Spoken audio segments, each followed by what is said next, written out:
नमस्ते, प्रणाम। आज आप सबसे एक छोटा सा नहीं हो रहा बा भोजपुरी दुनिया के बहुत ही प्यारा सिंगर, बहुत ही मीठा गाते हैं हमारे दोनों प्यारे भाई, जेकर नाम है अंकुश राजा। हमारे भाई के फिल्म रिलीज भइल है, जोने फिल्म के नाम है मैं तेरा आशिक। नमो इतना सुंदर बा, फिल्म कितना बढ़िया हुई। आप सबसे विनती बा कि आप सब हमारे भाई अंकुश राजा के फिल्म के प्यार से देखी जा, ढेर सारा दुलार प्यार आशीर्वाद दी जा। अंकुश राजा मेरे छोटे भाई, आप दोनों भाई बहुत ही आगे बढ़िए। God bless you. नमस्कार, हम हैं रितेश पांडे। छोट भाई अंकुश राजा की एगो बहुत ही प्यारा फिल्म वेब म्यूजिक के ऑफिशियल यूट्यूब चैनल पर रिलीज भइल बा, जना के नाम बा मैं तेरा आशिक। बहुत ही बढ़िया फिल्म बा, वह सब देखी जा और खूब प्यार दुलार आशीर्वाद दी जा। प्रणाम। नमस्कार, प्रणाम। हम बानी समर सिंह और आज एगो बात बताओ खातिर आप लोगन के सामने आइल बानी कि हमार दोनों प्यारा भाई अंकुश राजा का फिल्म वेब म्यूजिक से आइल बा। फिल्म का नाम बा मैं तेरा आशिक। बहुत अच्छी फिल्म बनल बा। आप सब लोग ढेर सारा प्यार दुलार दें, वो फिल्म की देखी, ज़्यादा से ज़्यादा शेयर करी, ताकि भाई हमारे दोनों खूब आगे बढ़ें, खूब नाम रोशन करें। थैंक यू, धन्यवाद। मैं तेरा आशिक देखना न भूलिए, यूट्यूब पे वेब म्यूजिक से आया हुआ है। Thank you.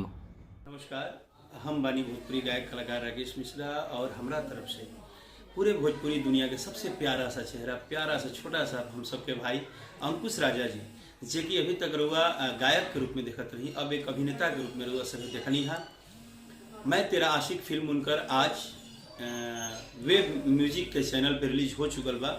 तरुरा सब फिल्म के ज़्यादा से ज़्यादा देखी, अपना आशीर्वाद दी, प्यार दी, दुलार दी। काहे से कि हमनी के भोजपुरी में दो अनमोल रतन बड़े, जेकर नाम बा अंकुश और राजा, और हमारे दिल के बहुत करीब बड़े।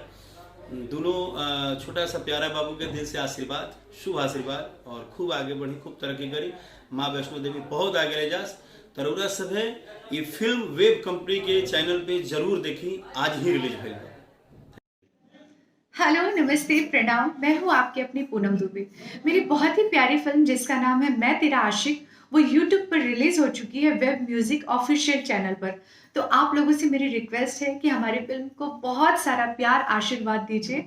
और ये फिल्म बहुत ही स्पेशल है क्योंकि मेरे और बहुत सारे लोगों के बहुत फेवरेट सिंगर जिनका नाम है अंकुश राजा, वो इस फिल्म से डेब्यू कर रहे हैं। और आप लोगों ने उनके गानों को जितना प्यार दिया है, उनके म्यूजिक वीडियोस को जितना प्यार दिया है, उतना ही प्यार हमारी इस फिल्म को दीजिए और इस फिल्म को ब्लॉकबस्टर बनाइए और ऐसे उन पर प्यार बरसाइए ताकि वो आपके स्टार, सुपरस्टार, मेगा स्टार बने। सो प्लीज़ गाइज, फिल्म देखना मत भूलिएगा और अपना फीडबैक भी नीचे देना मत भूलिएगा। Thank you so much. नमस्कार, अस्सलाम वालेकुम दोस्तों, मैं आपका याज खान और आप लोगों को बता दूं कि भोजपुरी के बहुत ही अच्छे सिंगर और मेरे छोटे भाई अंकुश राजा की फिल्म मैं तेरा आशिक यूट्यूब पे रिलीज हो चुकी है, यूट्यूब के वेब म्यूजिक पे। और आप लोगों को बता दूं कि ये फिल्म बहुत ही अच्छी फिल्म बनी है। इसके स्टोरी, इसके गाने बहुत ही प्यारे हैं, अद्भुत है। तो मैं आप सभी चाहने वालों से निवेदन करूँगा कि आप लोग इस फिल्म को देखें और इस फिल्म को ढेर सारा प्यार दे, ढेर सारा आशीर्वाद दे। तो आप लोग जो है वेब म्यूजिक पे जाएं और मैं तेरा आशिक को जो है ओपन करें और देखें।